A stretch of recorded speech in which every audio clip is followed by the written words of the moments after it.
మొత్తానికి కన్నప్ప మూవీ వచ్చేసిందండి. అసలు ఈ సినిమా ఎప్పుడొస్తుందా? ఈకలు లాగి పీక నొక్కి పాకం బట్టి దీని సంగతేంటో తేల్చాలనుకునే రివ్యూ యుద్ధ వీరులు ఆల్రెడీ సోషల్ మీడియాలో సిద్ధంగా ఉన్నారు. మరి వారందరినీ నిరాశపరుస్తూ ఈ సినిమా ఒక చిత్ర విచిత్రమైన పరిస్థితిని ప్రేక్షకుల ముందుకి తీసుకొచ్చింది. ఈయన డొంక తిరిగిలేదు కండి, సినిమా ఇట్టా ఫ్లాపా చెప్పండి. సినిమా అయితే ఫ్లాప్ కాదు అంటే ఇట్టే కదా, మరి ఇంకేంటి? ఫ్లాప్ కాదు అన్నంత మాత్రాన అది హిట్ అని చెప్పలేము కదా.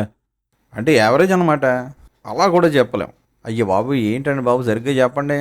అబోవ్ యావరేజ్కి బిలో యావరేజ్కి మధ్యలో ఒక లైన్ గీసి, యావరేజ్కి పైన యావరేజ్కి కింద మరో 2 లైన్లు గీసి, ఆ 2 లైన్స్కి మధ్యలో ఒక ట్యాంజెంట్ లైన్ గీసి, ఆ గీతకి పై గీతకి మధ్య గీతకి మధ్యన ఇంకో గీత గీసి, కాస్త పైకి కాకుండా కాస్త కిందకి కాకుండా మరీ మధ్యలో ఉండిపోకుండా ఒక లైన్ గీస్తే అది ఎక్కడొస్తుందో దాన్ని బట్టి ఈ చిత్ర విజయాన్ని మనం అంచనా వేయాలి. అయ్యి బాబు, ఇన్ని మాకేం అర్థం కావట్లేదండి బాబు, ఇంతకీ చెప్పండి. సినిమా బాగుందా? సినిమా మొత్తం బాగోలేదయ్యా అంటే ఫస్ట్ హాఫ్ బాగోలేదా, సెకండ్ హాఫ్ బాగోలేదండి? ఫస్ట్ హాఫ్ బాగోలేదు అంటే సెకండ్ హాఫ్ బాగుందనమాట. సెకండ్ హాఫ్లో కూడా ఫస్ట్ హాఫ్ బాగోలేదు. ఇదేంటండి బాబు, సినిమాలో ఫస్ట్ హాఫ్ మొత్తం బాగుండక సెకండ్ హాఫ్లో మళ్ళీ ఫస్ట్ హాఫ్ బాగుండక ఈ చివరికి మిగిలిన చివరి ముక్కేగా. ఆ ముక్కే బాగుంది నాయన. ఆ ముక్కతోనే సినిమా నిలబడింది. ఎందుకు, ఏమిటి, ఎలా అన్నది రివ్యూలోకి వెళ్ళి చూద్దాం. వినపడని వాడికి విన్నపాలెందుకు, వీళ్ళకి దండాలెందుకు? మనం ఈ సినిమా రివ్యూ ఇచ్చే ముందు ఒక ఇంట్రో వీడియో ఒకటి ఇచ్చాం. దాంట్లో చెప్పాం, భక్తి సినిమాల్లో చేసే నటులు దేవుడి పటం ఫ్రేమ్లో దూరిన తేలు లాంటి వాళ్ళని. అది మనని కుడుతుందేమో అని భయం, పోనీ చెప్పుతో కొట్టాలంటే దేవుడి పటం ఆడడం. ఏం చేయాలి? అందులోనూ ఈ సినిమా ఇప్పటికే చాలా వివాదాలు ఎదుర్కొంది. చెప్పాలంటే చాలా వరకు వాళ్ళు కొని తెచ్చుకున్నవే. తమని ఎక్కువగా ట్రోల్ చేస్తున్నారనే కోపంతో ఛానల్స్ మీద ఒక రివెంజ్ తీర్చుకోవాలన్నట్టుగా అర్థం లేని ఆంక్షలు పెట్టి అనవసరంగా సోషల్ మీడియాని కొంత డిస్టర్బ్ చేయడం జరిగింది. నిజానికి సెలబ్రిటీలు అనేవాళ్ళు అలా గొడవల్లోకి వెళ్ళకపోవడం చాలా మంచిది. ఎందుకంటే మనది ప్రజాస్వామ్యం, భావ ప్రకటన స్వేచ్ఛ ఉంటుంది. ఈవెన్ కొంతమంది కావాలని బురద వేయాలని రివ్యూలు రాసిన సినిమాలో పసుంటే అది రీచ్ అవ్వడానికి వేరే చాలా మార్గాలు ఉన్నాయి. చిన్న సినిమాలు అయితే సోషల్ మీడియా వల్ల దెబ్బ తినొచ్చు తప్ప, పెద్ద స్టేచర్లో ఉండేవాళ్ళు కేవలం సోషల్ మీడియా మీదే డిపెండ్ అయిపోయి వీళ్లే మన సినిమాని ఫ్లాప్ హిట్ చేసేయగలరు అనుకోవడం చెప్పాలంటే తమ అసమర్థతని ఒప్పుకున్నట్టే అవుతుంది. సోషల్ మీడియాలో మరీ పగబట్టి చెత్త రివ్యూలు ఇచ్చేవాళ్ళు, కావాలని చెడ్డగా రాసేవాళ్ళు కొంత శాతం ఉండొచ్చు, కానీ సినిమా నిజంగా జనానికి నచ్చితే ఎవడు కాదన్నా ఎవడు వద్దన్నా చూస్తారు. సో ఇకపైన సోషల్ మీడియా ఛానల్స్ని బ్యాన్ చేద్దామా, ఫేక్ రివ్యూలు ఇస్తే చట్టపరంగా చర్యలు తీసుకుంటామని బెదిరిద్దామా, ఇలాంటి చిన్న చిన్న చీప్ విషయాలు ఇలాంటి పనులు చేయకూడదు. సెలబ్రిటీలు అయిన వాళ్ళు అవన్నీ పక్కన పెట్టి మంచి పవర్ఫుల్ క్వాలిటీ ఉన్న సినిమాని జనానికి ఇవ్వాలి అన్నదాని మీదే మనసు పెట్టాలి. సరే, మరి ఈ సినిమా అలా క్వాలిటీతో ఇచ్చారా? అదే చూద్దాం.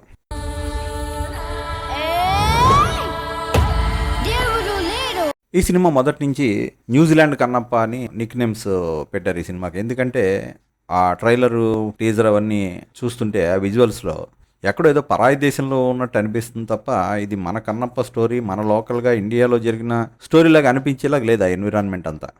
ఎక్కడ చూసినా ఆ పచ్చిక బయళ్ళు, ఖాళీ ప్రదేశాలు, ఆ గుర్రాల మీద ఇటు అటు వెళ్ళడం తప్ప మరీ ఎక్కువ భారీతనం కనిపించలేదు.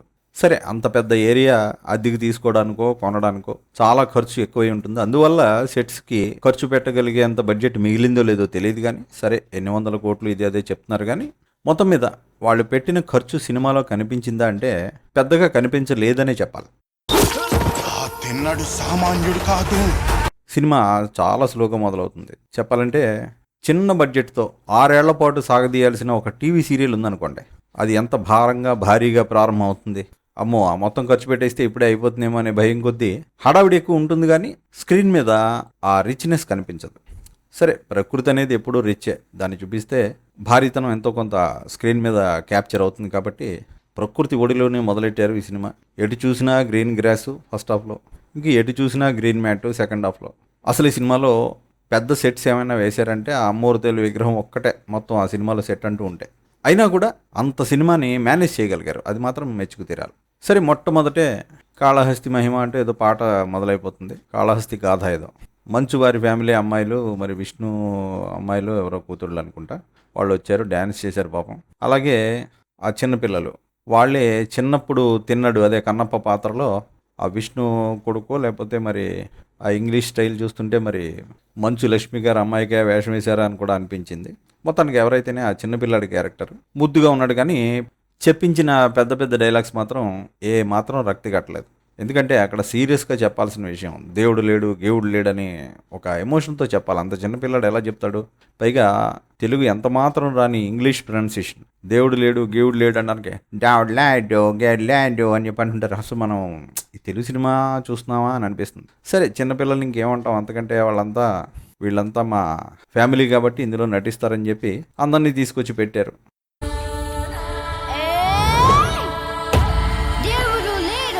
సరే, సంతోషం. కానీ ఇక్కడ పాయింట్ ఏంటంటే, ఇప్పుడు ఆల్రెడీ మంచు విష్ణు వాళ్ళంతా కూడా ఒక క్రైసిస్లో ఉన్నారు. ఈ క్రైసిస్లో ఉన్న టైంలో ఏం చేయాలి? కరెక్ట్గా ఏ పాత్రకి ఎవరు యాప్ట్ అవుతారో వాళ్ళని తెచ్చుకోవాలి. ఇంట్లో వాళ్ళందరినీ తెర మీద చూపిద్దాం అని అనుకోకూడదు. అది ఎప్పుడు చేయాలంటే, మన సినిమాలు వరుస పెట్టి ఒకదాని మీద ఒకటి హిట్లు అయిపోతున్నాయి అనుకోండి, అలాంటప్పుడు ఆ హీట్లో మనం మంచి ఫామ్లో ఉన్నవరా బాబు అన్నప్పుడు అప్పుడు ఎవరినైనా ఫ్యామిలీ యాక్టర్స్ని ఒకళ్ళిద్దరిని అందులో కలిపేసినా ఇంట్రడ్యూస్ చేసినా అందులో కొట్టుకుపోతుంది, కాస్త వాళ్ళు ఇటు అటుగా చేసిన. కానీ ఇక్కడ పరిస్థితి ఏంటి? మంచువారికి మధ్యకాలంలో హిట్సే లేవు, పెద్ద ఆయనకు కూడా హిట్స్ లేవు. ఈ పరిస్థితుల్లో ఇంత పెద్ద ప్రాజెక్ట్ నెత్తికెత్తుకుని ఇది హిట్ అయితే నిలబడతాం లేకపోతే లేదన్న పరిస్థితుల్లో ఉన్నప్పుడు ఎందుకండి ఇంతమంది ఫ్యామిలీ ఆర్టిస్టులని పెట్టి రిస్క్? నాకు అర్థం కాదు. సరే, ఇంకేం చేస్తాం, వాళ్ళ నిర్ణయం అది. మొత్తానికి వాళ్ళనే చూసాం కాసేపు. దానివల్ల ఫస్ట్ మనకి ఏమనిపిస్తుందంటే, సినిమా చూసే ప్రతి ఒక్కళ్ళకి కూడా వచ్చేసారా బాబు మొత్తం ఫ్యామిలీ అంతా ఏంటిదంతా అని అనిపిస్తుంది. నిజంగా అక్కడ కొంచెం పెద్ద వయసు పిల్లల్ని పెట్టి ఆ సలార్లో చిన్నప్పటి స్టోరీ మాదిరిగా బాగా యాక్ట్ చేసే వాళ్ళని పెడితే ఆ సీన్స్ అన్నీ చాలా జనానికి పట్టుకునేవి. మన వాళ్ళని పెట్టేయాలి, మన పిల్లల్ని తీసుకొచ్చేయాలి అనే ఆ కోరిక వల్ల ఆ సీన్స్ అన్నీ కొంచెం స్ట్రాంగ్గా లేకుండా పోయాయి. సర్లేండి, మరి వాళ్ళంత డబ్బు పెట్టి తీసుకుంటున్నప్పుడు రిస్క్ వాళ్ళది, అభిరుచి వాళ్ళది, మనం కామెంట్ చేయకూడదు. అది ఇది కేవలం మన అభిప్రాయం మాత్రమే. ఈ గూడెంలో ఏ బిడ్డకి ఆపద రానివ్వను. ఇది నా ఆన, తిన్నడి ఆన. సరే, ఇక మెయిన్ కథలోకి వస్తే, అసలు కథ తిన్నడు అనేవాడు మహాభక్తుడు, మూఢుడు, దేవుడు లేడు అనుకుంటూ ఒక నాస్తికుడిగా బతికిన వ్యక్తి నిజంగా దేవుడు ఉన్నాడని అతనికి ఒక ప్రూఫ్ లభించేసరికి గొప్ప భక్తుడిగా మారిపోయి తన కళ్ళనే శివుడికి దానం ఇచ్చేసేంత గొప్పవాడైపోయాడు అన్నది అది మెయిన్ స్టోరీ. కాకపోతే అందులో పెద్ద భారీతనం ఏం లేదు, నిజమైన భక్తి మాత్రమే ఉంటుంది. దాంట్లో భారీతనం ఉండడానికి అవకాశం లేదు. మరి భారీతనం ఎలా తీసుకురావాలి? ఉన్న ఏకైక అవకాశం ఆ తిన్నడు అర్జునుడి పునర్జన్మ అనే మంచి పాయింట్ ఉంది, అతడు మహావీరుడనే ఒక పాయింట్ ఉంది. దాంతో ఇంకా ఫైట్స్ అవి పెట్టేసి గూడెల మధ్య పోరాటాలు, అందులో నాయకత్వాలు, నెగ్గడాలు ఇదంతా పెట్టుకొచ్చారు. యాక్చువల్గా బేడర కన్నప్ప అదేనండి కాళహస్తి మహత్యం ఒరిజినల్లో కూడా ఈ పార్ట్ కొంత ఉంటుంది. ఆ తిన్నడి మీద కుట్రలు జరగడం, చివరికి వాళ్ళు ఆ గూడెం విడిచి వేరే చోటుకి తిన్నడు అతని భార్య వచ్చేయాల్సి రావడం, ఇవన్నీ ఉంటాయి. కానీ దాన్ని ఎక్కువ భూతత్వంలో చూపించి పెద్ద చేసేసి 5 గూడెలు అన్నారు. 5 గూడెల మధ్య పోరాటాలు, నాయకత్వాలు యమ హడావిడి చేసేసారు. తీరా చూస్తే ఆ పార్టీ బాగోలేదు. అంటే ఒరిజినల్ స్టోరీ ఏది ఉందో అది మాత్రమే సినిమాలో బాగుంది. ఈ ఎక్స్ట్రా అల్లిందంతా వేస్ట్. నేను ఇంక నిన్ను వదలను. ఇది నా ఆన, తిన్నడి ఆన. మహేశ్వర, నీ పవిత్ర నేత్ర కమలముల నుంచి అశ్రుధారులా. ఏకంగా 5 గూడెలట. ఒక గూడెంలో మొత్తం అంతా స్త్రీలే ఏలుతూ ఉంటారట. ఇలా రకరకాల నాయకత్వాలు, ఒక్కొక్క గూడానికి ఒక్కొక్క లీడర్ చూపించడం ఇంత జరిగింది. సరే, 5 గూడెలు అనగానే మాకేమనిపించిందంటే, ఓహో 5 పాన్ ఇండియా గూడెలు అనమాట ఇవి అని అనిపించింది. అవును, మరి ఫర్ ఎగ్జాంపుల్ ఇప్పుడు ఒక గూడానికి హెడ్గా ఆ దేవరాజుని చూపిస్తారు. దేవరాజు అంటే కన్నడ నటుడు, అతని కొడుకు ప్రజ్వల్ దేవరాజు ఇప్పుడు కన్నడంలో హీరోగా చేస్తున్నాడు. ఈ దేవరాజు బంగారు బుల్లోడు, ఎర్రమందారం ఇలాంటి సినిమాల్లో కూడా చేశాడు తెలుగులో. ఇలాంటి చాలా సినిమాల్లో విలన్గా చేశాడు, అక్కడ హీరోగా చేశాడులేండి కన్నడంలో. అతన్ని పట్టుకొచ్చి ఒక గూడానికి హెడ్ అన్నారు. అంటే ఇదిగో బాబు, దీంట్లో కన్నడ ఫ్లేవర్ కూడా ఉంది, కన్నడ భక్తులారా రండి చూడండి అయ్యా మీ సినిమా అని చెప్పినట్టు అనమాట. సరే, ఇలా 5 గూడెలకి 5 భాషలు పెడతారేమో అనుకున్నాం. అలా పెట్టలేదనుకోండి. హిందీ వాళ్ళ కోసం అక్షయ్ కుమార్ని పెట్టారు, మలయాళం వాళ్ళ కోసం మోహన్ లాల్ని పెట్టారు, తమిళుల కోసం శరత్ కుమార్ని పెట్టారు, ఇక మన తెలుగు వారి కోసం సంభాషణ ధురీణ, డైలాగ్ కింగ్, కలెక్షన్ కింగ్ మన మోహన్ బాబు గారిని పెట్టారు. మొత్తం మీద పాన్ ఇండియా ప్లాన్ అంతా ఒక పద్ధతి ప్రకారం జరిగిందనుకోండి. సరే, ఇంకా ఈ గూడెల వాళ్ళందరూ ఒకళ్ళ మీదకి ఒకళ్ళు యుద్ధాలకు వెళ్ళడం, పొడుచుకోవడాలు, చంపుకోవడాలు, అందులోనూ ఈ మధ్య స్క్రీన్ మీద ఎంత రక్తం చూపిస్తే అంత గొప్ప. అది భక్తి సినిమా అయినా అంతే, రక్తి సినిమా అయినా అంతే, ముక్తి సినిమా అయినా అంతే. ఓ పొడుచుకు చచ్చిపోవాలి. జీవితం అంటే గౌరవం లేదు, ప్రాణం అంటే విలువ లేదు, హింస అంటే భయం లేదు. జనం కూడా అలా చీప్గా తయారయ్యారని అనిపిస్తుంది. అలాంటి చీప్ టెస్ట్ ఉన్న జనం కోసమే పెట్టామయ్యా ఈ రక్త ప్రవాహాలు అని చెప్పి అన్నట్టుగా ఒకళ్ళొకడు పొడుచుకు చచ్చిపోతుంటారు. కానీ ఏంటంటే ఈ పొడుచుకు చచ్చిపోయే గ్యాంగ్ ఏదో కౌబాయ్ సినిమాల్లో లాగా గుర్రాల మీద తిరుగుతుంటారు. యాక్చువల్గా మనకి బేడర్ కన్నప్పలో కానీ భక్త కన్నప్పలో కానీ ఈ గుర్రాల గోలంతా ఉండదు. ఇదంతా వీళ్ళు యాడ్ చేసింది. అడవిలో ఈ బోయలు అలాంటి వాళ్ళందరూ గుర్రాలు మెయింటైన్ చేయరు ఎప్పుడు. సరే, దానికి కొంచెం ఒక కౌబాయ్ టచ్ ఇచ్చేసారు మొత్తానికి. ఆ హీరోయిన్ కూడా వీలైనంత తక్కువ డ్రెస్ వేసుకుని భక్తితో పూజలు చేస్తూ ఉంటుంది. సో మొత్తం మీద ఈ రక్తి భక్తి ముక్తి వ్యవహారంలో రక్తం కూడా కలిసి తెర మొత్తం ఒక యుద్ధ వేదికలా ఉంటుంది ఫస్ట్ హాఫ్ అంతా. ఆశ్చర్యకరమైన విషయం ఏంటంటే ఈ గూండా బ్యాచ్లంతా ఆ వాయులింగం కోసం అని చెప్పి వెతుకుతుంటారు. ఇప్పుడు ఆ వాయులింగం ఎందుకో వాళ్ళకి అది ఏం మహిమ చేస్తుందో. ఇప్పుడు వాయులింగం అనేది ఒక భక్తుడికి ఏదో అనుగ్రహించింది, దానివల్ల ఒక పవర్ వచ్చిందంటే అది కాస్త వినడానికి బాగుంది. మరి వాళ్ళకెందుకు ఆ రౌడీ ముండాకుడుకులు, వాళ్ళకి వాయులింగం ఎందుకు మనకు అర్థం కాదు. అరే, రౌడీ ముండాకుడుకు అంటూ ఏదో భక్తి సినిమాలో తప్పుడు పదాలు వాడుతున్నాం అనుకోకండి. అది జనరల్గా మన మోహన్ బాబు గారు వాడే డైలాగ్ కాబట్టి ఎప్పుడో యూట్యూబ్లో విన్న మాట. ఆ పదాల్లో చెబితే మీకు అర్థమవుతుందని చెప్పాను. తప్పైతే మన్నించండి, భావమే తప్పు అనుకుంటే క్షమించండి. గ్రామర్ తప్పునుంటే మన్నించు, అసలు అర్థమే తప్పనుకుంటే క్షమించు. సరే, మొత్తం మీద బట్టలు తక్కువ భక్తి ఎక్కువ అయిన హీరోయిన్, కండలు ఎక్కువ కబుర్లు ఎక్కువ అయిన హీరో భక్తుడు, రొమాన్స్ కూడా కొంచెం ఎక్కువే అనుకోండి. వీరిద్దరూ ప్రేమలో ఉంటారు. హీరో గారు యుద్ధాలు చేస్తూ ఉంటాడు. అసలు సినిమాలో మెయిన్ పాయింట్ అయిన భక్తి అనేదాన్ని టచ్ కూడా చేయకుండానే ఫస్ట్ హాఫ్ అయిపోతుంది. ప్రభాస్ కూడా అంతవరకు రానే రాడు. సెకండ్ హాఫ్లో ఫస్ట్ హాఫ్ కూడా ఈ కొట్టుకోవడాలు తిట్టుకోవడాలు వెలివేయడాలు ఇలాంటి కార్యక్రమాలే. అరే, అసలు కథలోకి వెళ్లకుండా ఇంతసేపు లాగితే జనానికి బోర్ కొడుతుంది కదయ్యా అంటే అందుకోసమే మరి ఫిల్లర్స్ లాగా రొమాంటిక్ సాంగ్స్ కొన్ని పెట్టారు. సరే, మొత్తం మీద ఇంటర్వెల్లో మళ్ళీ ద్వాపర యుగానికి వెళ్ళి కేరళ నుంచి మోహన్ లాల్ని తీసుకొచ్చి ఆయనే శివుడు అన్న లెవెల్లో పరిచయం చేసినా మళ్ళీ ఆయన అక్షయ్ కుమార్గా మార్చకుండా జాగ్రత్త పడి ఇంటర్వెల్ ఇచ్చారు. ఇంటర్వెల్ అవగానే అలా జనం ఇంటికి వెళ్ళిపోకుండా లోపలికి వచ్చి సీట్లో కూర్చునేలాగా సిచ్యుయేషన్ ప్లాన్ చేశారు. అందులోనూ ప్రభాస్ ఇంకా రాలేదు కాబట్టి జనం వెళ్ళిపోయే అవకాశం లేదనుకోండి. మొత్తం మీద ఫస్ట్ హాఫ్ అయితే ఒక వేస్ట్ అని అనిపించిందండి.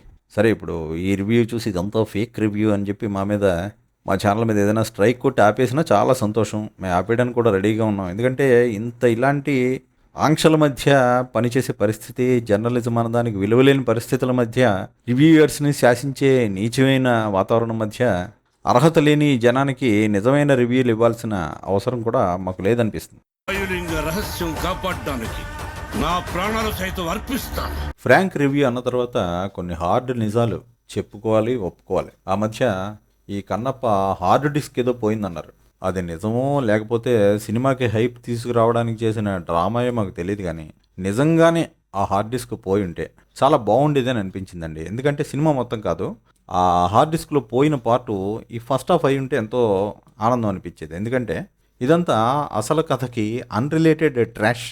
నిజంగానే హార్డ్ డిస్క్ పోయి అందులో ఈ ఫస్ట్ పార్ట్ ఎగిరిపోయి ఉంటే రిలీజ్ డేట్ పీకల మీదకి వచ్చేసరికి పాపం మన విష్ణుబాబు ఇంకేం చేయలేక ఆ మిగిలిన పార్ట్ రిలీజ్ చేసి ఉంటే సినిమా ఇంతకంటే ఖచ్చితంగా పెద్ద హిట్ అయ్యేది. అది మాత్రం నిజం. సరే, ఇంకా సెకండ్ హాఫ్లో ఫస్ట్ హాఫ్ ఎలా ఉంది అంటే ఫస్ట్ హాఫ్ కంటే బెటర్. ఇక అక్కడి నుంచి మన అక్షయ్ కుమార్ గారు వచ్చి ఆ ట్రైలర్లో చూశారు కదా, రుద్రా అని పిలవడం, ఆ షాట్ దగ్గర నుంచి కాస్త సినిమా ఊపందుకుంది. మరి మన ప్రభాస్, ఆయన కూడా ఏమో ఆస్కార్ లెవెల్ యాక్షన్ చేసాడని చెప్పట్లేదు, కానీ అతని ప్రజెన్స్ ఎందుకో చాలా చాలా బాగుంది స్క్రీన్ మీద.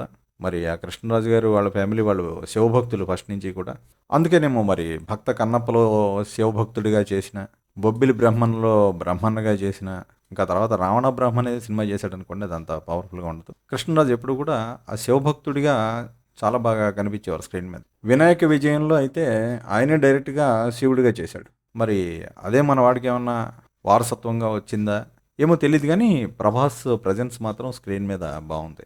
మనవాడు కాలు పెట్టిన అదృష్టమో ఏమో తెలియదు. ఇంకా అక్కడి నుంచి సినిమా కిందకు పడిపోకుండా చివరి వరకు కూడా ఆ స్థాయి నిలబడిందని చెప్పాలి. సర్వనాశనం అయిపోయిందిరా బాబు సినిమా అనుకున్నదల్లా ఒకసారి పర్లేదే ఈ మాత్రం తీస్తారనుకోలేదు అనే ఫీలింగ్ తీసుకొచ్చింది.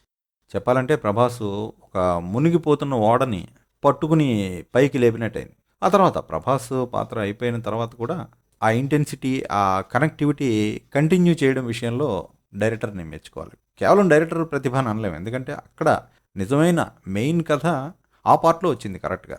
అందువల్ల అంతవరకు సినిమా ఓపిక్గా చూసి ఫస్ట్ హాఫ్ బోరు కొట్టినా అలాగే కూర్చుని ప్రభాస్ ఎప్పుడు వస్తాడో ఏం జరుగుతుందో అని వెయిట్ చేసిన ప్రేక్షకులకి నిరాశ కలిగించకుండా చివరిలో మాత్రం సినిమాని అలా నిలబెట్టి చూపించారు. అదే ఇప్పుడు ఒక లైఫ్ సేవర్ అయింది ఈ సినిమాకి. సరే, ఇప్పుడు మహా blockbuster, devotional blockbuster, industry hit అని చెప్పుకుంటే చెప్పుకోవచ్చు, కానీ అంత కాకపోయినా సినిమా మాత్రం నిలబడింది. కన్నప్ప అనగానే ఇదేదో అట్టర్ ఫ్లాప్ అయిపోతుంది అనుకున్న వాళ్ళకి మాత్రం ఖచ్చితంగా ఇది ఆశాభంగమే.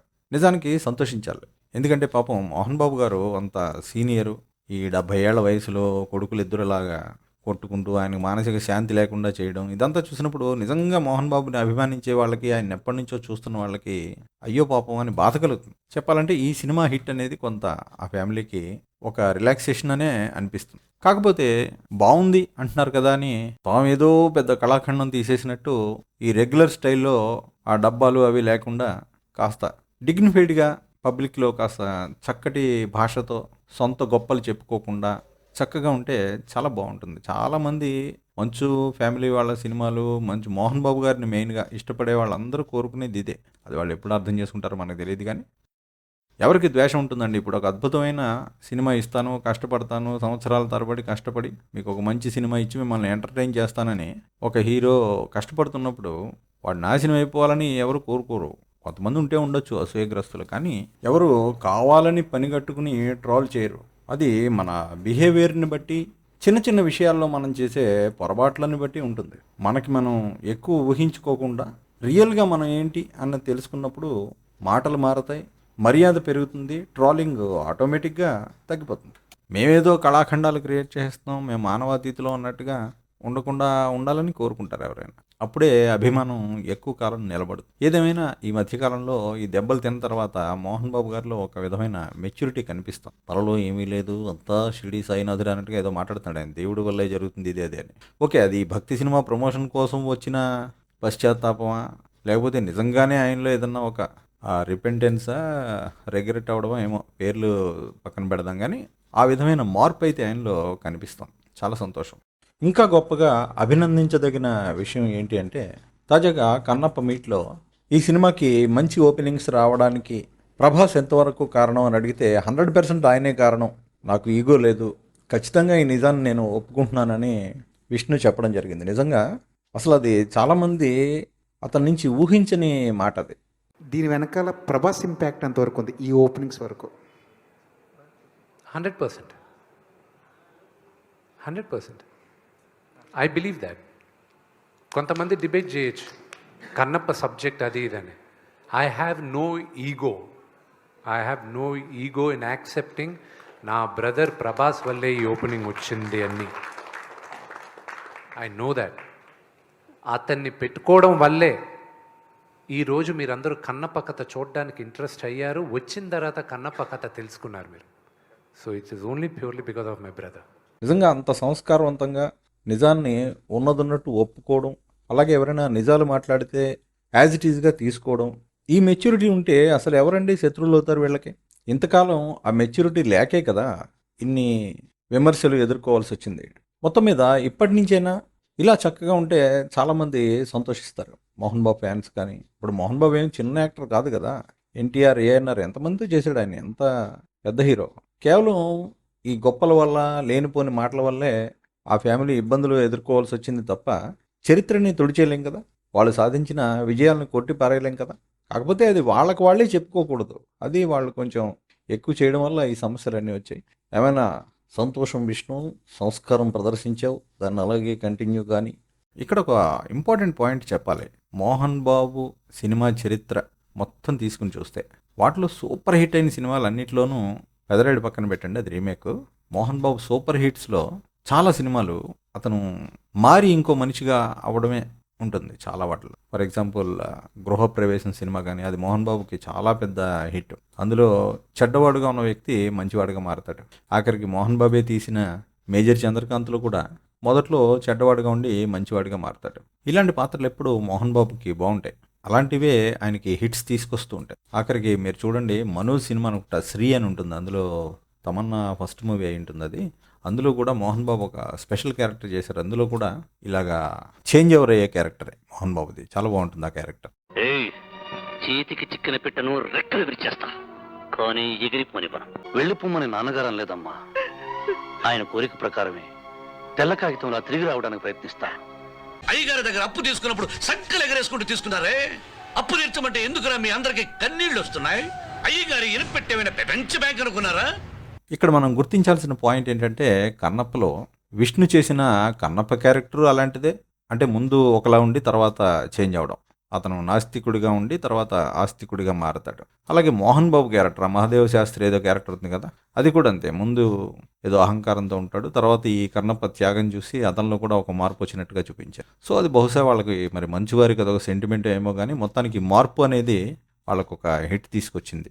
ఇక్కడ మంచువారు గుర్తించాల్సిన విషయం ఏంటంటే, తమ క్యారెక్టర్లో మార్పు వచ్చిన ప్రతి సినిమా జనం హిట్ చేశారు. అంటే ఏంటి, మంచువారు మారాలని జనం కోరుకుంటున్నారు. నువ్వు గొప్పోడువేరా బాబు, కానీ నువ్వు ఇలా కాదు ఉండాల్సింది, నువ్వు కొంచెం మారితే మేము ఇంకా ఎక్కువ అభిమానిస్తామని ఎప్పటి నుంచో చెప్తున్నారు. గృహప్రవేశం టైం నుంచి చెప్తున్నారు. ఇప్పటికీ వాళ్ళెవరికి అర్థం కావట్లేదు. అదే బాధ. ఈ సినిమాలో కూడా జనం అదే చెప్పారు. కానీ మంచి చెప్పేవాడి మీద కేసులు పెట్టడం, ఫ్రాంక్ రివ్యూల్ని, ఫ్రాంక్ మాటల్ని, నిజమైన వాళ్ళకు ఉపయోగపడే విషయాలు చెప్పే వాళ్ళ మీద పగబట్టడం, ఇవన్నీ కరెక్ట్ కాదని వాళ్ళకి ఎవరు చెప్తారు? బాబు సబ్స్క్రైబర్స్ మీరు చెప్తారా? ట్రై చేయండి చూద్దాం.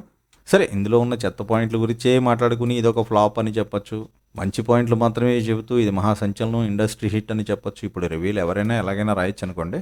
సో మేము అలాంటి ఒకటి దెబ్బతినేయాలని కానీ, లేదా ఒకరిని బాగా ఎత్తి భజన చేయాలని కానీ ఎలాంటి ఇంటెన్షన్స్ మాకు లేవు. ఇప్పుడు మోహన్ బాబు గారు మాకేమో 10 లక్షలు పంపలా.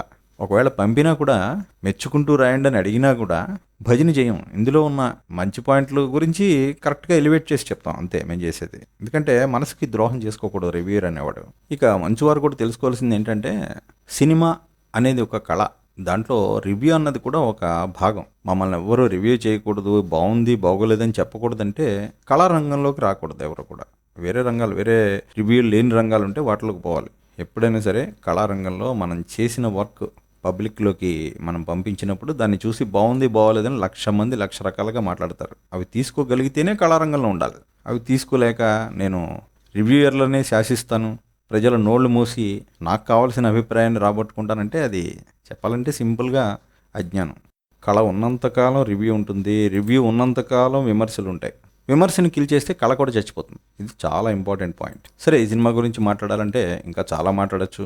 కాకపోతే విమర్శని తీసుకునే ఔదార్యం లేనప్పుడు మనం వాళ్ళని నెగ్లెక్ట్ చేయడమే చాలా మంచిది. ఈ వాయులింగ రహస్యం కాపాడడానికి నా ప్రాణాలు సైతం అర్పిస్తాను. నేను ఇంతటి వాడిని అంతటి వాడిని అని ఒక డైలాగ్ ఉంటుంది మోహన్ బాబుకి. ఇందులో వేదంగా పరంగతుడిని ఏదో ఉంటుంది పెద్ద డైలాగ్, షడ్జ మధ్య కరాజ్య వీడ్య అన్నట్టుగా ఉంటుంది. అది డండాటకర అని కూడా ఇంకా చాలా ఉంటాయి. ఏది ఎలా ఉన్నా, ఎలివేషన్స్ ఎలా చేసినా, నటుడిగా మోహన్ బాబు ఇప్పటికీ చాలా బాగా చేస్తున్నారు స్క్రీన్ మీద. వయసు వల్ల గొంతులో గాంభీర్యం కొంత తగ్గిందేమో అనిపించింది. ఇక అలాగే ఆ బ్రాహ్మణ పాత్ర, ఏదో బ్రాహ్మణులు మొత్తం దుర్మార్గులు, విద్యనంతా వాళ్ళే సొంతం చేసుకున్నారని ఇలా కొంతమంది ఆ వ్యతిరేకత ఉన్న వాళ్ళు కొంతమంది ఉంటారు. వాళ్ళకి సాటిస్ఫై అయ్యేలాగా కొన్ని క్యారెక్టర్స్ డిజైన్ అవుతుంటాయి. మనకి శ్యామ్ సింగ్ ఏదో ఉంది సినిమా, ఆ సినిమా ఒకటి. ఇలాంటివన్నీ కొంత వాటిని జాతి విద్వేషాలనాలో లేకపోతే అసూయ ద్వేషాలనాలో మొత్తానికి అలా కొంతమంది మీద కొన్ని వస్తూ ఉంటాయి. ఈ సినిమా కూడా అలాంటి పాయింట్స్ కొన్ని టచ్ చేసినట్టు అనిపించింది. ఫస్ట్లో ఏదో పిలక గిలక అని ఏదో క్యారెక్టర్లు పెట్టారు బ్రహ్మానందానికిను సప్తగిరికి. ఆ తర్వాత ఇదంతా గొడవ పెంట ఇలా ఉందిరా బాబు ఎందుకని చెప్పి మొత్తానికి వాళ్ళ పేర్లు అవన్నీ కూడా గంభీరంగా మార్చేసి వేరే అదే చేశారనుకోండి. ఫైనల్గా ఈ సినిమా చూసిన తర్వాత మాకు అనిపించింది ఏంటంటే, ఈ మ్యూజిక్ సినిమాని కొంత నిలబెట్టింది. ప్రభాస్ అయితే సినిమాని పడిపోకుండా కాపు కాశాడు. I have no ego in accepting నా బ్రదర్ ప్రభాస్ వల్లే ఈ ఓపెనింగ్ వచ్చింది అని. చాలా చోట్ల బాహుబలిని కాపీ కొట్టినట్టు అనిపించింది. ఆ కాలకేయుల్లాగా సైన్యం అవంతికతో బాహుబలి ఫైట్ అయితే అసలు డీటో ఎక్కించేసినట్టు అనిపించింది. సరే, మొత్తానికి నేను ప్రభాస్ అంతటి వాడినని ఆయన చూపించుకోవాలనుకున్నాడో మరి ఏమనుకున్నాడో. ప్రభాస్ నాలో సగం ఉన్నాడని ఆ మధ్య స్టేట్మెంట్ కూడా ఇచ్చాడు. తర్వాత నా స్ట్రక్చర్కి డూప్ దొరకట్లేదని చెప్పి తనకు తనే చెప్పుకున్నాడు విష్ణు. సరే, ఇలాంటివన్నీ వాళ్ళకి సహజంగా అలవాటైపోయాయి పాపం. మరి ఆ లిమిట్స్ తెలియని ప్రాబ్లమో ఏమో అందరి నోట్లోనూ నాని నాని నాని చివరికి ఇంత ఇబ్బందులు తెచ్చుకోవాల్సి వచ్చింది. ఇక దీంట్లో నటుల మాటకు వస్తే అందరిలోకి ఎక్కువ ఇరిటేషన్ కలిగించిన యాక్టర్ ఎవరంటే ఆ మాంత్రికురాల్లాగా చేసిందే ఆవిడ ఐశ్వర్య. బాబోయ్, ఇప్పుడు ఒక యాక్టర్కి రూపం బాగోకపోవడం వేరు, గొంతు బాగోకపోవడం వేరు. రెండూ బాగోకపోయినా యాక్సెప్ట్ చేయొచ్చేమో, కానీ నటన కూడా రాదు పాపం ఆవిడకి. సరే, ఏదో ఇప్పుడు మరి బ్రహ్మలో చిక్కు చిక్కు బండి అని చెప్పి మోహన్ బాబుతో డ్యాన్సులు చేసింది, పాటలు పాడింది కాబట్టి ఏమన్నా ఈ వయసులో ఒక పాత్ర ఆమెకి ఇచ్చారో ఏమో తెలియదు. కానీ ఆవిడ మాత్రం తన తల్లి పేరు లక్ష్మి గారి పేరు పాడు చేయడానికే ఇలాంటి పాత్రలన్నీ చేస్తుందేమో అనిపిస్తుంది. చెప్పడానికి బాధగా ఉన్నా తప్పదు. చాలా ఘోరంగా ఉంది ఆవిడ స్క్రీన్ ప్రజెన్స్. ఇప్పుడు ఆవిడ వ్యాంపు కదా, అంత భయంకరంగా కనిపించాలి, అది కరెక్టే కదా అని కొంతమంది అనొచ్చు. కానీ విలన్గా చేసేవాళ్ళు ప్రేక్షకుడికి భయం కలిగించడం వేరు, విలన్గా గొప్పగా చేశాడరా అనిపించడం వేరు, అసలు చూడగానే బాబు ఎందుకురా బాబు వీళ్ళు అనిపించడం వేరు. ఆ మూడో టైప్ అభిప్రాయం కలుగుతుంది ఇవన్నీ చూస్తే. ఇక కన్నడ నటుడు దేవరాజ్, ఆయనేమో లావ్ అయిపోయాడు పాపం. పాత్ర కూడా ప్రాధాన్యం ఏమీ లేదు, ఆ కొడుకు చేతిలోనే చచ్చిపోయే పాత్ర. పోనీ దానివల్ల ఏదన్నా ఒక సింపతి లాంటిది ఏమన్నా కలుగుతుందా? ఏమీ లేదు అసలు. ఎక్కడ ఆ పాత్రకే ఎవరు కనెక్ట్ అవ్వరు. ఇక మోహన్ లాల్ ఎంతో కొంత ఆ తీసుకొచ్చిన వ్యక్తుల్లో ప్రభాస్ తర్వాత ఎంతో కొంత ప్రాధాన్యం ఉన్నది మోహన్ లాలే. ఆ కిరాతుడి పాత్రలో బాగా చేశాడు. కొద్దిసేపు చేసినా కూడా ఆ ఇంపార్టెన్స్ ఉండడం వల్ల, అందులోనూ ఇంటర్వెల్ బ్యాంగ్ వల్ల మోహన్ లాల్ ఓకే అనిపిస్తుంది. ఇక చిన్న పాత్రల విషయం తీసుకుంటే పాపం అంతటి ముఖేష్ ఋషిని పట్టుకొచ్చి మోహన్ బాబు పక్కన చిన్న సైడ్ క్యారెక్టర్లా చేసి పడేశారు. కొన్ని శివబాలాజీ అంటే పర్వాలేదు, ఆ పక్కనే ఉంటాడు, ఆ పూల సజ్జలు పళ్ళ బొట్టలు మోస్తూ ఉంటాడు అనుకోండి మోహన్ బాబు పక్కన, అది ఓకే, వాళ్ళ ఫ్యామిలీ ఫ్రెండ్ లాగా ఉంటాడు కాబట్టి. ఆయన కూడా మొన్న చెప్పాడు మోహన్ బాబు గారు, వీడు నా ఫ్రెండ్ కాదు నా కొడుకు ఫ్రెండ్ అని చెప్పి. శివబాలాజీ విష్ణు స్నేహితుడు, నా స్నేహితుడు కాదు. ఓకే, ఆ చనువుతో అతనికి ఒక చిన్న క్యారెక్టర్ ఇచ్చారు, సంతోషం. కానీ ఆ ముఖేష్ ఋషి క్యారెక్టర్ మాత్రం మరీ చిన్నగా తేలిపోయింది. అలాగే వెనకాల బ్రహ్మాజీ కూడా. వీళ్ళందరూ మోహన్ బాబు పిలిచినప్పుడు రావడం తప్ప వంది మాగధుల్లాగా పెద్దగా చేసేది ఏమి ఉండదు.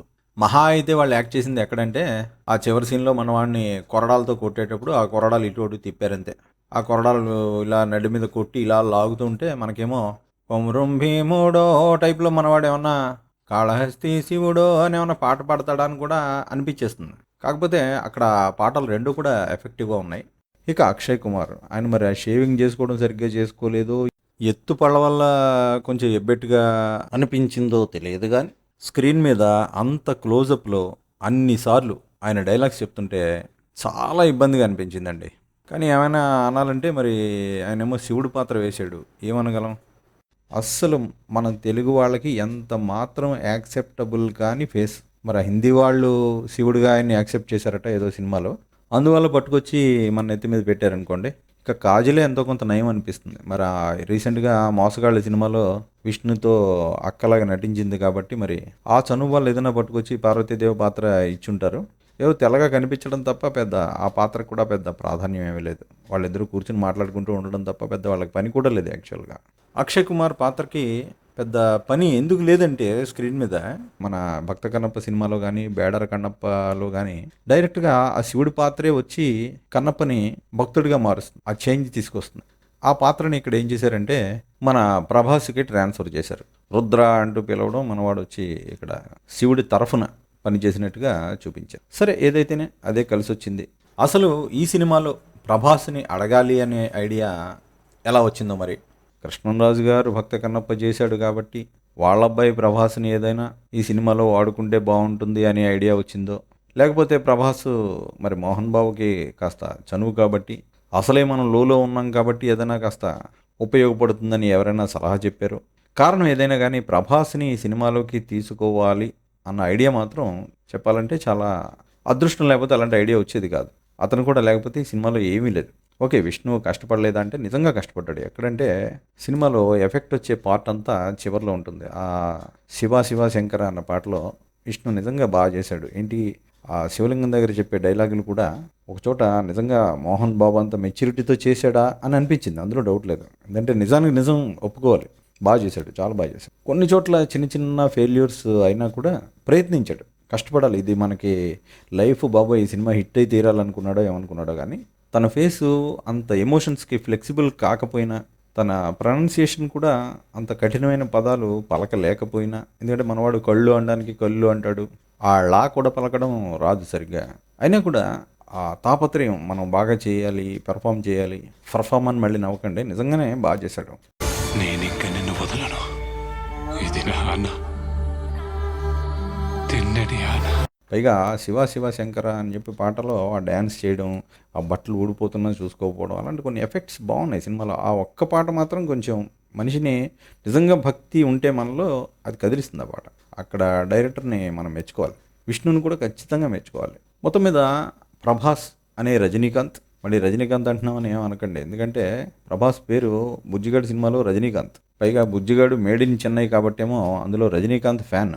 ఒకప్పుడు లోలో ఉన్న మోహన్ బాబుని రజనీకాంత్ పెదరాయుడులో తన పెర్ఫార్మెన్స్తో ఒక్కసారిగా లిఫ్ట్ చేసినట్టు మళ్ళీ ఇదిగో ఈ బుజ్జి రజనీకాంత్, అదేనండి రజనీకాంత్ బుజ్జిగాడు అంటే మన ప్రభాస్, విష్ణు లోలో ఉన్నప్పుడు మళ్ళీ నిలబెట్టాడేమో అనిపిస్తుంది.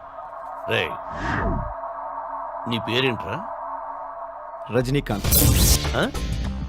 రజనీకాంత్. ఏ ఊర్రా నీది? చెన్నై. నువ్వు పని మీద బయటికి వెళ్ళేటప్పుడు ఓ చెంబుడు మంచినీళ్ళు ఆవిడ చేత్తో తాగి వెళ్ళు, శుభం జరుగుతుంది. అలాగే నాన్నగారు. శివయ్య అని మనసారా పిలు. అది జన్మలో జరగదు. ఏదేమైనా మేము భక్తి సినిమా తీసాం అంటున్నారు కానీ ఇది భక్తి సినిమా కాదు, ఒక fighting action cinema. First half, second half, starting కూడా అంతే. ఫైనల్ పార్ట్ మాత్రమే అసలైన కథ. మీరు ఈ సినిమా చూడక్కర్లేదు, ఇది బోరు చెత్త అని మేము చెప్పాం. ఓకే, సినిమా బాగానే ఉంది, ఒకసారి చూడొచ్చు. కానీ ఈ సినిమా చూడడానికి ఒక బెస్ట్ వే ఏంటంటే టైం చూసుకోండి, సినిమా ఇంటర్వెల్ అయింది అన్న తర్వాత ఇంట్లో బయలుదేరండి. థియేటర్ దగ్గరికి వెళ్ళి వెంటనే లోపల దూరిపోకండి, కాసేపు టీ తాగి ఆ థియేటర్లో ఉన్నవాడు ఎవరైనా, మీ ఫ్రెండ్ ఎవరైనా ఉంటే వాళ్ళకి కాల్ చేసి ప్రభాస్ వచ్చాడని కనుక్కుని అప్పుడు లోపలికి వెళ్ళండి. మీకు ఒక మంచి అనుభూతి కలుగుతుంది, బాగుందిరా మంచి సినిమా అని అనిపిస్తుంది. అదండి మా సలహా. మరి ఇంకా మంచు విష్ణు గారు మరి ఇలా రాసాం అలా రాసాం అని చెప్పి మా మీద ఈ స్ట్రైక్లే కొడతాడో, లేకపోతే మెచ్యూరిటీ రివ్యూస్ని అర్థం చేసుకునే మెచ్యూరిటీ తెచ్చుకుంటాడో, విమర్శని తీసుకోగలిగే స్థాయికి ఎదుగుతాడో చూద్దాం. లేకపోతే మరి ఇదే మా లాస్ట్ రివ్యూ అనుకోండి, మూసేద్దాం. ఎందుకు ఇప్పుడు ఫ్రీడమ్ లేని రివ్యూస్ చేయకూడదండి. సినిమాలో తప్పులు చెప్తే ఒప్పుకోలేని హీరోలు, తమ హీరోలోని లోపాలు చెప్తే తట్టుకోలేని పిచ్చి ఫ్యాన్స్, ఇలాంటి అమెచ్యూర్ పీపుల్ మధ్య అలాంటి వాళ్ళు రివ్యూస్ చేయాలంటారా? మీరే చెప్పండి. శివయ్య అని మనసారా పిలు. అది జన్మలో జరగదు.